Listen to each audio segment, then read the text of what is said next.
Hello and welcome back to Gold Penguins Meet the Founder series. I'm Wes, and today you're joining me alongside Tiago, who is the co-founder of Podsqueeze. Tiago, how are you? What's new with you, mate? What's up, Wes? Everything is good. Thank you so much for the invitation to speak a little bit more about Podsqueeze. You're very welcome. And where are you calling in from today, Tiago? I'm calling from Lisbon, Portugal. Very nice. I can see the very nice professional mic in front of you, which, taking the name of the tool, I can imagine it's got something to do with that. But before we jump in to learn about Podsqueeze, could we find a bit more about you? So could you give us quickly maybe a summary of your education, some previous roles you worked in your professional life, that sort of thing for us? Yeah, of course. So I studied software engineering, and the first, 6 years of my life were not in the entrepreneurial route. I worked for two different software companies. I worked for a bigger one called Trivago that you might have heard of, which is it's massively famous in the UK for their slogan. It's like Hotel Trivago, and everyone, exactly. If you say the word hotel, everyone knows it now. So yeah, big thing for us. Yeah, so they were really good with branding, and they spent a lot of money in ads. So yeah, I did work there for a while, and worked really well. I think it was a great company, and I learned a lot about software development and building products. Okay. And then I shifted towards a much smaller company. It was actually a startup, also in the travel industry. We were, I think, in total 20 people. So it was a completely different role, and I got to explore more my entrepreneurial side. And to be honest, I always loved to be an entrepreneur. I always tried to start multiple different projects, even within the companies I work for. But yeah, I really couldn't scratch this itch of trying my own thing.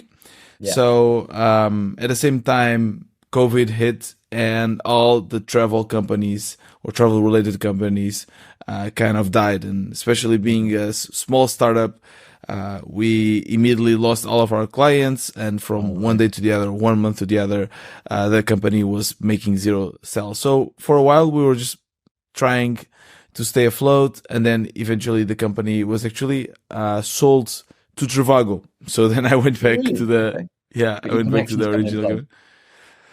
Yeah, so I don't know if I actually had any influence. So this startup was not my own. I was just an employee. But they were both in the same place. They were both in Germany, Düsseldorf. So I don't know if I helped or not, but it was a funny experience for sure. Okay. Yeah. So then I decided to take the leap and take that opportunity to basically try my own projects. And I did that for about 1 year and a half, trying multiple things, never really succeeding.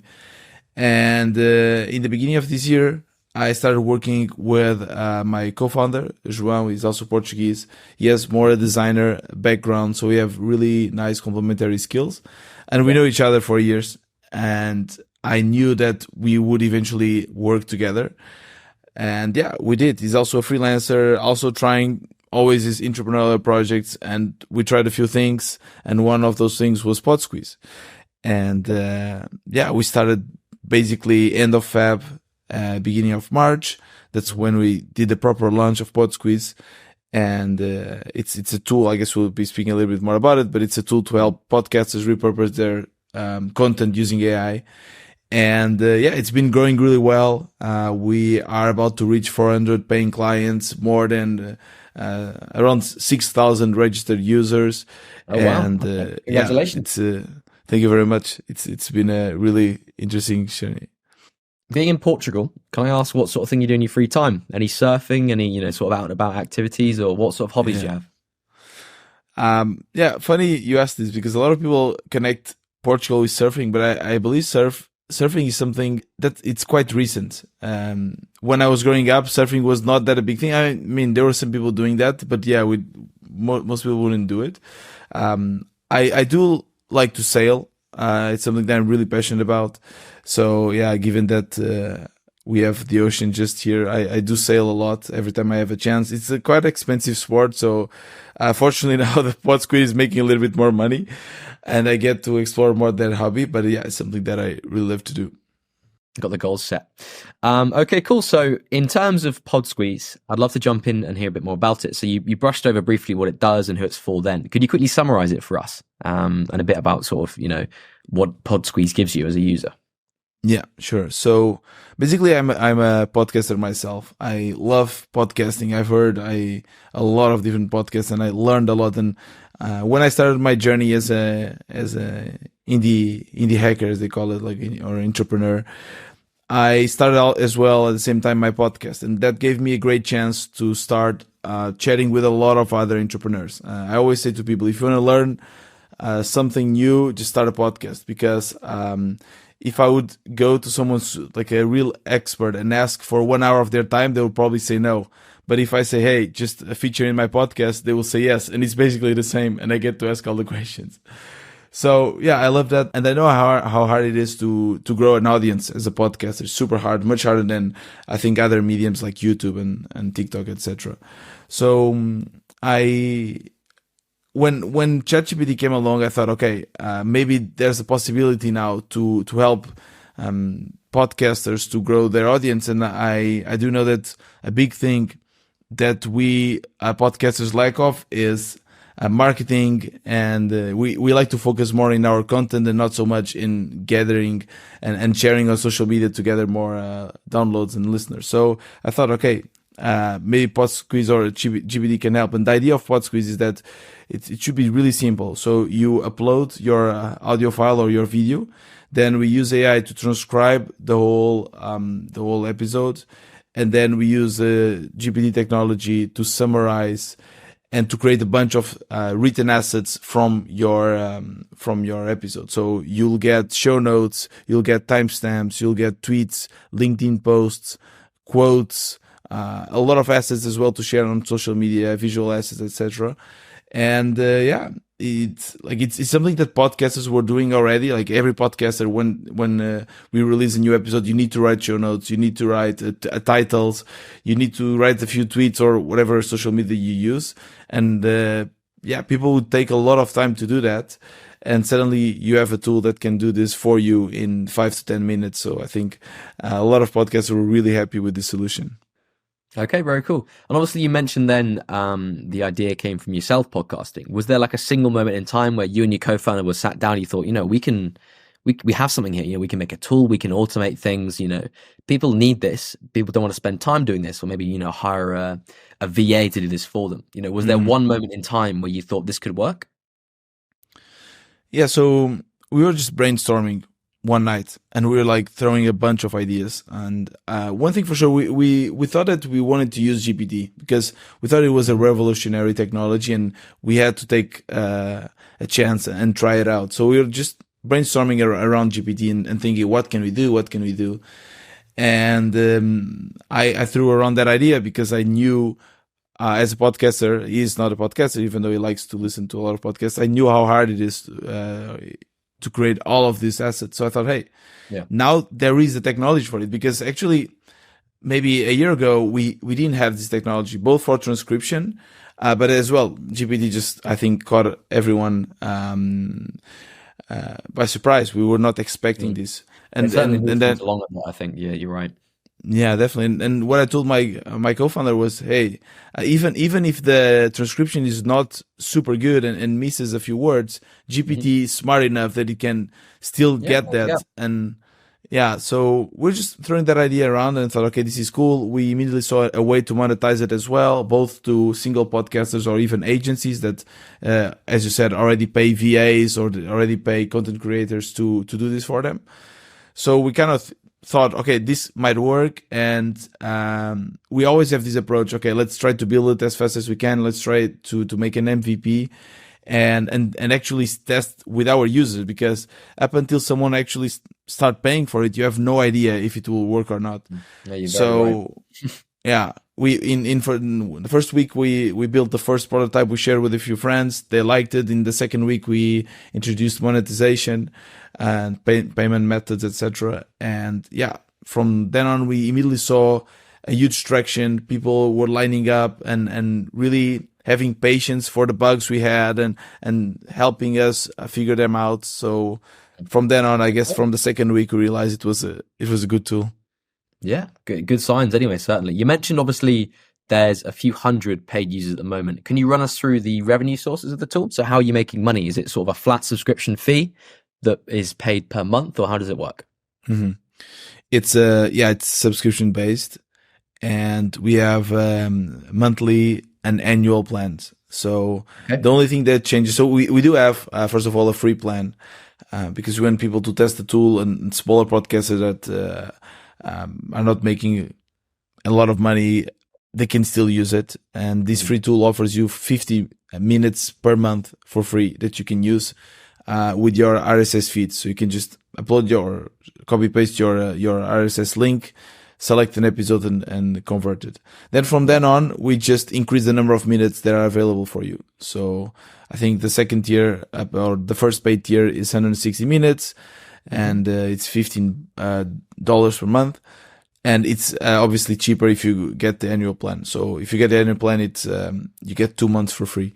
So yeah, what I always say is that we have types of users: the solo podcasters that have one, maximum two podcasts, and they use our lower tiers. And then we have the agencies that manage multiple podcasts, and then for them we have up to 6,000 minutes per month, which is our highest tier at the moment. Okay. And obviously you mentioned that you launched back in February, sort of end of February, start of March. Yeah. How has the tool grown and evolved since then? Because you brushed upon feedback as well as important sort of determination of, the direction in which the tool goes. So how's it changed since then?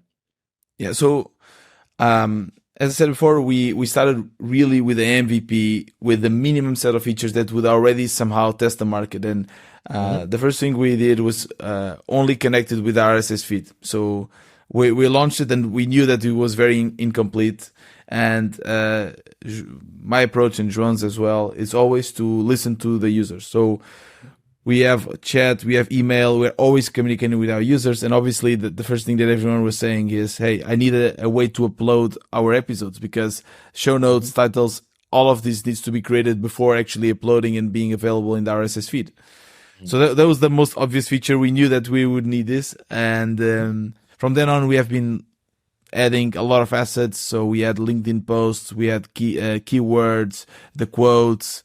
We have also been working a lot with the quality of the content, trying out a lot of different prompts, adapting to new algorithms introduced recently, GPT-4, for instance.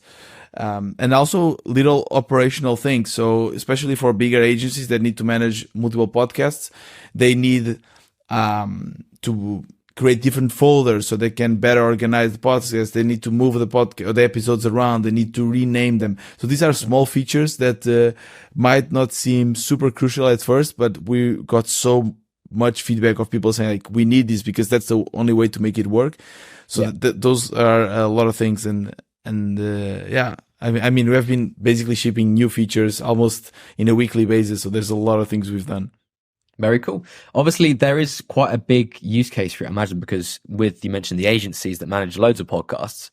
When it comes to monetization of podcasts, you can repurpose it, and that seems to be all the rage in it. You get a 2-hour long podcast, you can have the transcripts, you can purpose that into a blog, you can have shorts on TikTok, Instagram Reels, you can have kind of medium long clips where it's like 10 minutes long about a certain topic. So if you have a high profile speaker, they can come on and talk about this topic they've a bit of expertise in, and that can go out on a standalone YouTube video and do really well. Millions of views for some podcasts. So there's such a wide range of things you could apply this to, which is quite clear. More looking at your journey as a founder alongside Joao as well. Could you tell us about some of the problems you faced since launching in February? Let me think, what were the main issues? I think at first, when we first launched, we had a few issues with OpenAI, so with ChatGPT. It was very slow. Sometimes it would just not respond at all, and our users were a bit upset with that because they couldn't use our tool. At the moment, we quite depend on OpenAI. We hopefully will reduce that dependency in the future. So yeah, those were problems that eventually kind of fixed themselves because OpenAI, I guess, got more stable, and now we don't see that anymore. Yeah, and to be honest, like it's been a quite smooth ride. Fortunately, we didn't have much problems so far. Hopefully this will just continue this way. And in terms of, let's say, the next 2-3 years, where do you see the future of Podsqueeze heading? I see Podsqueeze as being a must for every podcaster. We really want to help podcasters to, again, grow their audience. And for that, you need to get downloads, you need to get listeners, and you need to share on social media and repurpose your content. So one big thing that we want to introduce in the future is as well video snippets, so that you can basically get an episode, immediately get a few snippets that you can upload to YouTube or TikTok or Instagram. So that's a big feature that it's coming up. And I don't know, I think we just want to work as well with the podcasting community. As I said, we have already 6,000 people registered. We have a kind of weekly newsletter, and we communicate with them. We are creating now, we are creating also ebooks where we come up with tips to help. Like, I think we have so far 2 ebooks, one about how to monetize your podcast, another one on how to grow. So just give you the community ideas on how, and basically we just try to do a big research and see what the others are doing and compiling all of this information. And hopefully we'll also just keep on working on that, keep on working the community and growing the podcasting medium. Cool for years ahead then, looking sort of with a roadmap. In terms of advice for people looking to start their own similar tool, obviously with the knowledge and lessons you learned as a founder yourself so far, what would you say to someone that has their own idea for a SaaS or tech tool and is, looking to create, launch, and then grow this tool? What advice would you give to get them from step 0 to step 10? Mm-hmm. So I'll give you the short and long answer. The short answer is to be persistent and flexible, open-minded. So persistency is key for sure, but if you are always playing in the same note, you might not get anywhere. So you always need to explore new things. With that said, I think there are a few things that are really important. First of all, you need to solve a problem. I know that some people might say, no, that's not really true. I think it is. You need to solve a problem. If you're just doing something that is not solving anyone's problem, then they will just not pay for it. And another thing that really helped me, and I now just advise everyone to do it, is especially if you are bootstrapping your business, your main asset is your time. So with that, I mean that you should not spend too much time into something that is not immediately showing that can pay your bills, right? So I think I had a lot of that experience with previous business that I thought, okay, this is making a few bucks, so maybe just a matter of proper marketing, maybe it will grow up, maybe from one day to the other everything will change. It won't. So with Podsqueeze, it was a completely different experience. From day one, people were lining up. People were kind of throwing money at us and said like, yeah, please take my money. This is amazing. This is solving my problem. So it's a day to night difference from a product that didn't have the proper product market fit to a product that does. So my advice as well is to just try something, put it into market really, really fast. And if it's not making maybe 1K in the first 2 months, just kill it and start something new. I know it's a bit brutal. I know it might be a bit controversial, but that's what I would advise people to do, especially if they are bootstrapping. Okay, thank you for that. I mean, again, it's a sort of comes up quite a bit that the sort of concept of shipping quickly and having that initial first feedback is so important. And if that feedback is great, then you've got a winner on your hands, and you can ship, you can grow, you can scale. And the first, as yourself, the first few months can really see success. So it's really good advice, I think. Thank you. Well, that's it from us for this episode of Meet the Founder. Massive thanks to Tiago for joining us today and speaking with us. It's been great having you on. Thank you very much. It was a pleasure to be here. Absolutely. And thanks to everyone listening. So we hope you found it insightful, and we will catch you in the next episode. Take care and goodbye.